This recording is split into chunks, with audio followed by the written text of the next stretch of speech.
Coming up, remembering and reflecting 1 year after the flood. Dedicated to Eastern and Southern Kentucky, this is WYMT Mountain News at 11. Good evening, I'm Steve Hensley. The historic flooding that devastated the region was just beginning 1 year ago tonight. Earlier this evening, the city of Hindman hosted a memorial ceremony to honor the 22 lives lost in that county alone. WYMT photojournalist Buddy Forbes was there as families and community members gathered to unveil a new monument created in their memory. There's a lot of loved ones that were lost. Diana Ambergy, Betty Beaver, Bobby Beaver Jr., Adam Combs, Elizabeth Combs, Johnny Combs. The people, the complete devastation that families witnessed from that night. Not only the fear that they were faced with of losing their homes, not knowing how their others were, but to have a loved one swept away. Tommy Cornett, Mick Crawford, Rita Hall, Jonathan Hunter. It's just really important. I mean, our area has never seen an event like this in history.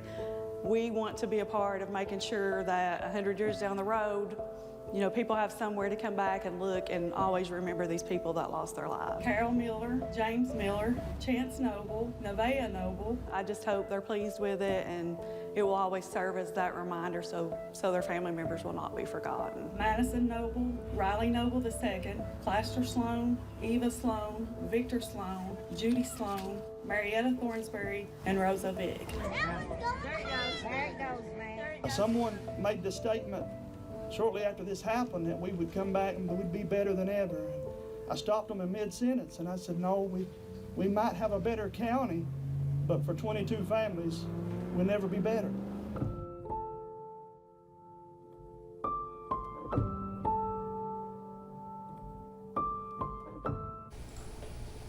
The unveiling of the monument, which was erected outside of City Hall, was followed by a lantern and candle lighting. A similar ceremony is planned for tomorrow by the Knott County Long-Term Recovery Group. 45 deaths in eastern Kentucky were attributed to the flood.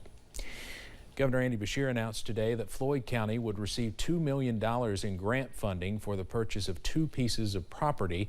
These properties will include more than 30 homes for flood survivors. State Representative Ashley Taggett Lafferty says it's important to develop these sites and keep folks close to home. We know that recovery is a long road, but we're very glad today that we are making strides, and the announcement of this investment today is just another major commitment to trying to rebuild eastern Kentucky after the floods. Governor Beshear says this is yet another investment into rebuilding eastern Kentucky after the flooding. One Knott County church hosted a candlelight vigil to honor those lost in the July 2022 flood tonight. WYMT's RJ Johnson continues our coverage. 1 year ago, people in the community of Feisty found themselves digging out the mud. Dan Beasley traveled from Michigan to help spread the word of God and help those in need. But he says he was also called to come back. The Lord in the spring told me to build them a new cross for the church and to come back and have a vigil tonight to honor those that perished, to honor the first responders and all the families of everyone that was suffered, not only just the ones that perished, but all the families. The pastor of the church says he is thankful for people like Beasley. It's a blessing beyond, I cannot even explain it, that people from that far away would care about us.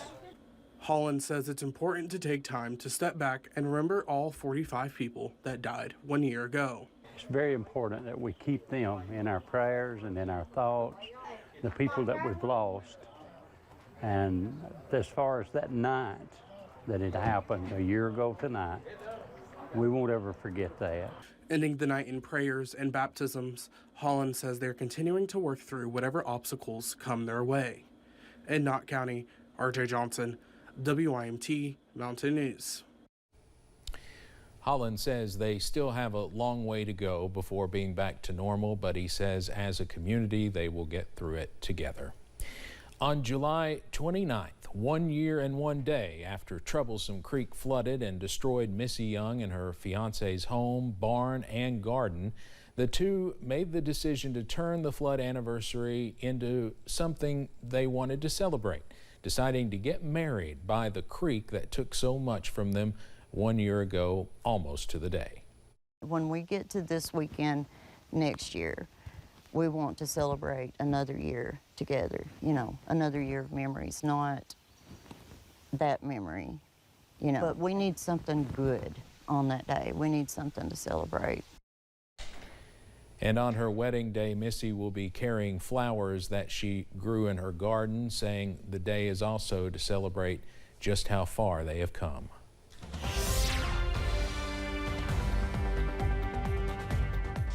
It was at this time 1 year ago that a lot of the heaviest rain that caused the largest amount of flooding throughout the region was just starting to fall, and it ultimately resulted in nearly every flood gauge along the Kentucky River and at least the north and south forks of the Kentucky River to reach flood stage.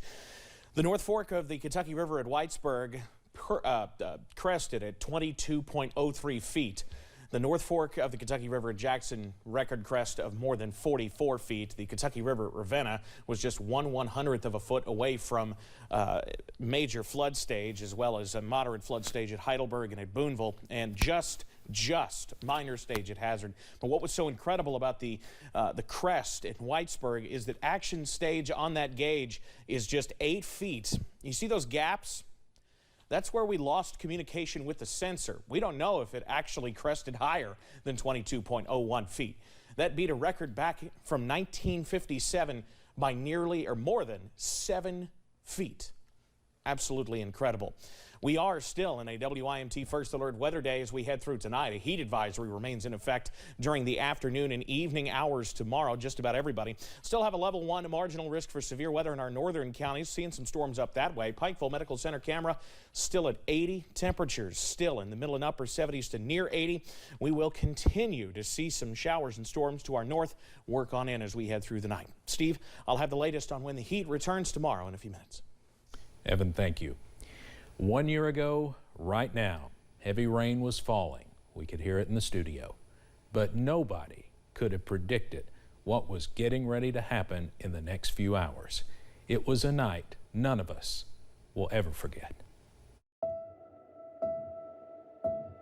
All right, just after 1 o'clock, and we're on the air and on Facebook. A lot of folks have been wanting these updates, and we've got a lot to talk about, so we're going to be covering up some programming for a little while. During the early morning hours of July 28, 2022, the weather team was on the air trying to wake people up to a life-threatening situation. Flash flood emergency is in effect until 4:30. Catastrophic damage possible. This is why we're telling you to stay at home, people.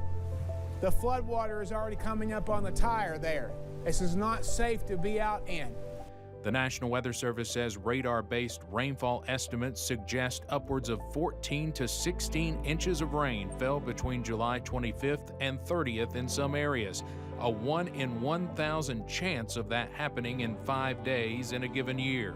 Most of that rain fell during the night of the 27th into the morning of the 28th, when the devastating impacts were felt the most. It was clear early on that we were dealing with an unprecedented disaster. This is from Highway 899 by the Holly Hills Shopping Center and Dairy Queen in Hyman, if you know where that is. Several roads in that area, some intense video there, are currently impassable due to the high water. Meteorologists called the event historically unheard of, and we soon realized we were facing a death toll and loss of homes, schools, and businesses unlike anything we've ever seen. Our death toll is growing. By the end, we expect it will be in double digits, and a lot of families out there have lost absolutely everything.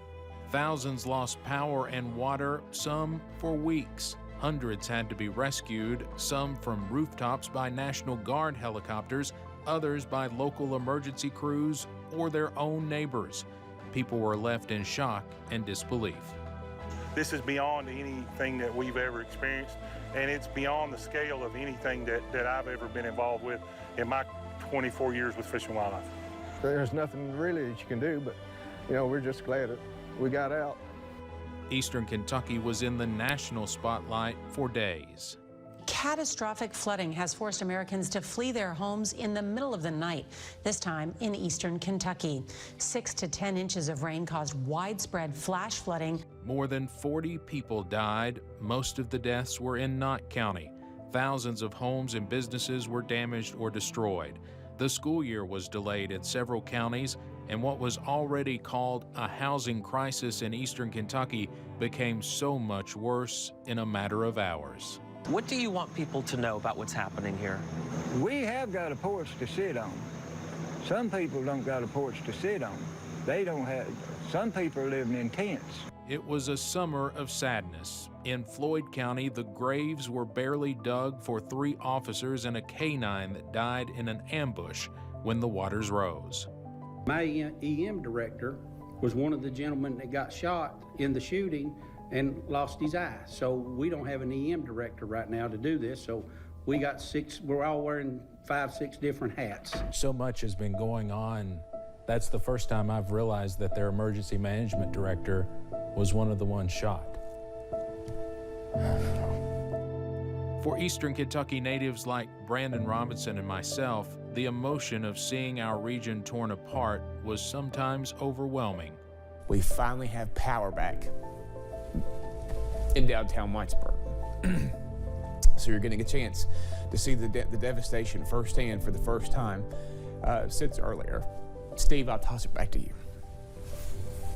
Brandon, thank you. Obviously, we're all been a little emotional today seeing all this destruction. But it did not take long for neighbors and community leaders to step up and figure out how to move forward. Schools, a sportsplex, even an old J.C. Penney became distribution centers for flood victims. We did know that eastern Kentucky is full of amazing people, that it's an amazing place to live, and I promise that come hell or high water, it will be again. A federal disaster was declared almost immediately, and state and federal officials promised to help as long as it takes to recover. This is a Mountain News Special Report. Good afternoon, I'm Steve Hensley. We're coming on the air to bring you live coverage of President Joe Biden's visit to eastern Kentucky following the historic and deadly flooding. President Biden toured nearby Lost Creek today, where rushing waters carted off school buses and upended mobile homes. You're an American citizen. We never give up. We never stop. We never bow. We never bend. We just go forward. As the months went by, there were many signs of recovery. It's spotlights and guitars.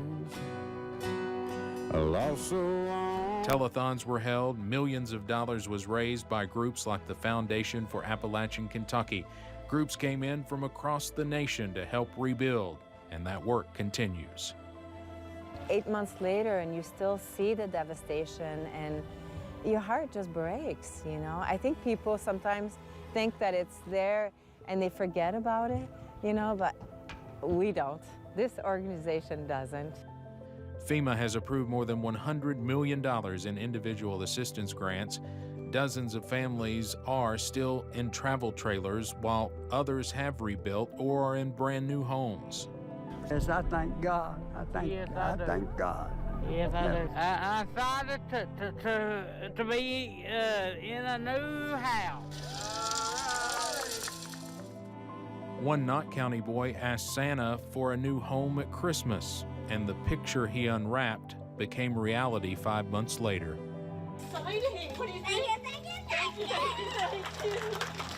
This is what makes everything that we do worthwhile. To have a day like this when you can see a little 6-year-old boy who has his whole future ahead of him get a roof over his head that's going to always be there. Now officials are studying potential flood control projects and hoping to use reclaimed mine land to build new subdivisions and even entire communities up high and away from future disasters. Everyone hoping fixes can be found before the next flood. Be sure to join us tomorrow beginning on Mountain News This Morning as we continue to cover the 1-year anniversary of the historic flooding. And we will debut our documentary, Faces of the Flood, tomorrow night at 7 on WYMT. Now to a developing story in Bell County where a person was shot and flown to a hospital. Officials say the woman was shot in the neck. The incident occurred on Highway 987 near Laurel Hill. Pineville Police and the Bell County Sheriff's Department responded to the call. It's unknown at this time if the shot was intentional or accidental. Coming up on Mountain News at 11, a night of music and hope in downtown Whitesburg. And more heat as we finish out the week when it feels like temperatures could get back near 100 after this. It is time to upgrade.